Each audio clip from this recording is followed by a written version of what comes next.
No, ayer. Señoras y señores, queridos amigos, muy buenas tardes. En nombre del Grupo Editorial Sial Pigmalión tenemos el placer de darles la bienvenida al acto de presentación de la nueva obra de nuestro querido amigo Javier Ozores, bajo el título El ruedo invisible.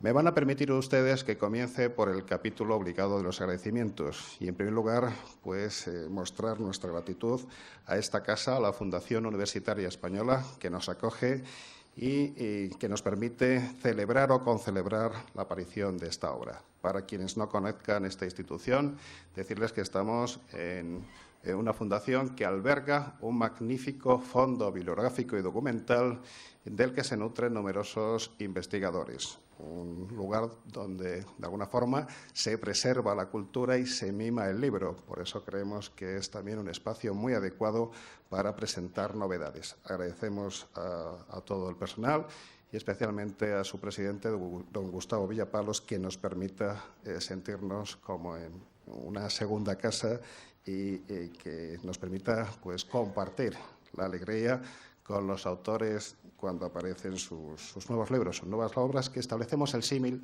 de que son como hijos de tinta y papel, porque de alguna forma albergan muchas de las ilusiones que también depositamos en nuestros hijos de carne y hueso y también tienen un itinerario propio que va en pos de los destinatarios naturales de este y de todos los libros, los lectores, representados aquí esta tarde por todos ustedes.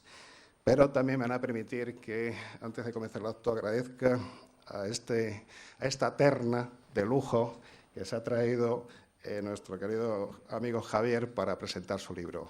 Obviamente, un libro en el que la temática taurina, en el que el mundo del toro está tan presente, pues tenía que presentarse en una etapa como esta, dentro del contexto de la feria, es decir, dentro de la Feria Grande de Madrid, aunque no estemos en un contexto demasiado taurino, pero sí, de alguna forma sí que hay ese sabor y sí que estamos todos impregnados por, en fin, esos festejos y, por otro lado, pues tenía que hacerlo con una terna como es debido, Y en este sentido se ha hecho acompañar por 3 personas a las que paso a presentar a continuación, agradeciéndoles muy de veras que hayan hecho un hueco en sus actividades para hacer una faena que no será de aliño, estoy convencido, y respaldar a Javier en este acto. En primer lugar, agradecemos la presencia de don José Manuel Otero Lastres, catedrático, escritor, y además, de alguna forma, corresponsable de la criatura, porque es el autor del pórtico, del prólogo, que nos invita a zambullirnos en la lectura de esta obra. Gracias, José Manuel, sobre todo por haber hecho ese prólogo en un breve lapso de tiempo, porque hemos querido que el libro estuviese en estas fechas y eso nos ha condicionado en cuanto a plazos. Gracias. Decir que José Manuel Otero Lastres también tuvimos el placer de publicar su última novela, El campo de Bucéfalo, un libro que aparece en nuestro catálogo como agotado y que fue realmente muy grato el poder acompañarle en esa singladura editorial. A continuación tenemos el placer de dar la bienvenida y agradecer su presencia a don Agustín Marañón Ricci, economista, periodista y yo creo que persona que conoce muy bien al autor. Por tanto, quizá nos pueda dar pinceladas, quizá nos pueda permitir hacer un retrato al natural de Javier Ozores para aquellos que serán pocos que no le conozcan. Y tenemos también en esa terna de lujo a Rafael Camino, matador de toros. De alguna forma, él representa la vocación y el espíritu de este libro. Es, como todos ustedes saben, descendiente de una saga de 5 generaciones de matadores y de alguna forma eso se lleva en los genes, se lleva en la sangre, pero queremos que nos cuente un poco cómo es esa experiencia de enfrentarse al toro por primera vez, en qué consiste esa vocación y de alguna forma, pues ya digo, que nos narre esa experiencia personal, porque aunque he dicho antes que encarna el espíritu del libro, no es un libro autobiográfico sobre Rafael Camino, en modo alguno, pero yo creo que sí nos puede ayudar a entender mejor lo que acontece al personaje central de El ruedo invisible. Y a todos ustedes, decirles que sin su presencia esto tendría sentido. Por tanto, nuestra gratitud. Sin más dilación, procedemos en primer lugar a ceder la palabra a don José Manuel Otero Lastres. Un fuerte aplauso para él.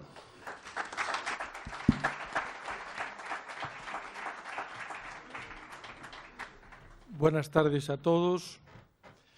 Quiero que mis primeras palabras sean para mostrar la satisfacción que me produce estar aquí en Madrid rodeado de tantos coruñeses, presentando una obra de un coruñés muy destacado por muchas actividades, entre otras también por esto que nos trae hoy aquí.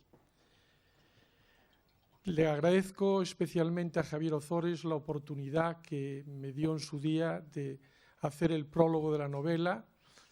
Fue como casi todos los prólogos hecho en muy poquísimo tiempo porque tenía que editarse la novela, como ha dicho ya muy bien Basilio, pero para mí fue un verdadero placer porque la novela, y esto lo diré a continuación, me atrapó desde el principio. Es una novela excelente, que uno la lee con mucho agrado y está deseando que no llegue pronto al final, porque si no se acaba, pero al mismo tiempo deseando desentrañar el final de la historia.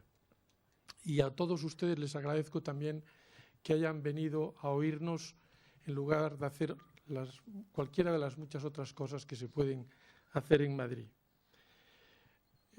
Del autor, pocas cosas hay que decir que ustedes no sepan. Muchos de ustedes sabrán muy bien quién es Javier Ozores, pero yo me voy a fijar más en quién es, en lo que ha hecho, en su trayectoria vital. Y cuando uno lee la contraportada y ve lo que ha hecho Javier en su vida, no tiene más que descubrirse, porque es una persona que ha mostrado unas inquietudes intelectuales extraordinarias. Ha sido productor de grandes películas y de grandes directores, fundamentalmente de Manuel Gutiérrez Aragón. Recuerdo Demonios en el jardín, la mitad del cielo, no sé si la vi o no, pero no la recuerdo como la otra. Y tiene además de esta actividad otra de escritor centrado en dos ámbitos, en el ámbito de la gastronomía, en el que es una verdadera autoridad, y en el ámbito de la literatura. En el ámbito de la literatura ha tenido algún premio literario como el premio Fernando Arenas de la librería Fernando Arenas por un libro de relatos. En cuanto a la novela, me voy a permitir utilizar un poco el símil de la gastronomía para empezar a presentarla.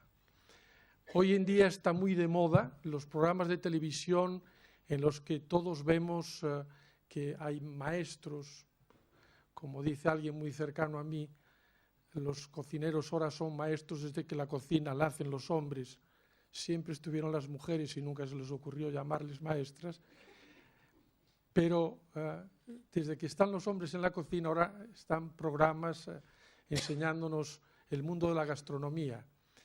Y nos enseñan tanto la receta como el modo en el que se realiza la receta. Javier nos ha cocinado una novela, vuelvo a decir, desde mi punto de vista, excelente.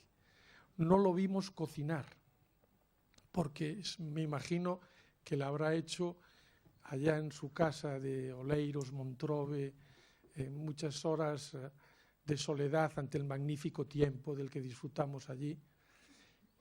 Y lo que es más relevante es el resultado final, el plato que nos ha presentado. Y el plato es muy sabroso, sabe muy bien. Yo no voy a hacer ni de Jordi Cruz ni del otro, que no sé cómo se llama, pero lo he probado y la verdad es que la obra me ha encantado. Permítanme que, para introducirlos un poco en el contenido de la novela, me base en dos afirmaciones que considero que pueden reflejar muy bien lo que es la obra. La primera es una afirmación que responde a una pregunta que a veces nos hacen a los que escribimos. Te preguntan, ¿es una obra autobiográfica? Y hay que responder adecuadamente, porque tú no escribes de tu propia vida, pero todos los personajes viven dentro del autor. El autor es todos los personajes a la vez. No cuenta lo que de verdad pasó, pero casi todo lo que cuenta o lo imaginó o lo vivió. Y esto se nota en la novela de Javier. Javier pertenece a mi generación, solo me lleva unos poquitos años. Tenía él otros ídolos como María Montes seguramente, y, Tintín lo leí, el Roberto Alcázar y Pedrín también, son cosas que salen en la novela. O sea que cuando yo penetré en ese mundo, lo noté un mundo muy cercano. Y noté también que Javier trataba magníficamente a todos sus personajes. No voy a decir que estuviera enamorado de los personajes, pero sí que les tenía muchísimo afecto, tanto a los principales como a los secundarios. Y como leí en una entrevista que le hicieron, le dio a veces dolor desprenderse de alguno de ellos. Hay personajes que son realmente, están muy bien perfilados, muy bien delineados, como Pierrot, que es el personaje central de la novela, Alberto, que es su gran amigo, el gran papagayo, que es el nombre de un portugués, que es el mayoral y el que lo enseña un poco al chico a torear, Duanel y sobre todo Casilda, que es el personaje central, que es femenino, que es la madre de Alberto. La segunda idea es que el trabajo de un escritor es transmitir emociones que no se han vivido. Y de esto casi que estoy seguro que Javier no toreó nunca una vaquilla, ni nunca se puso delante de un toro. Habrá visto que otros se ponían, como Rafi Camino, pero él no. Y sin embargo, cuenta perfectamente, con una prosa magnífica, lo que puede sentir una persona que se siente delante de un toro. Primero de una vaquilla y después de un torero. Es decir, que nos ha sabido, desde mi punto de vista, ha sabido transmitir la emoción del toreo sin ser toreo que yo sepa. No eres torero, no. La novela es una historia de un desarraigo. Sí, estás a tiempo, sí, efectivamente. La novela es una historia de un desarraigo, de una vida desarraigada y fruto del azar, porque se trata de un joven que tiene que salir precipitadamente de Francia porque a su padre lo persiguen por ser colaborador de Petén y viene al país de su madre, que era española, a la zona de Salamanca y Ciudad Rodrigo, y cuando ya rehace allí su vida con muchas dificultades, se nota la gastronomía de Javier cuando habla de que la comida española, decía el francés, que era muy grasienta, seguramente sí. Y cuando ya está adaptado, digo, y ya ha encontrado su vocación, de repente tiene que volver a irse y se produce un segundo desarraigo hasta que al final vuelve. La novela realmente es una historia muy interesante, muy bien escrita, que atrapa desde la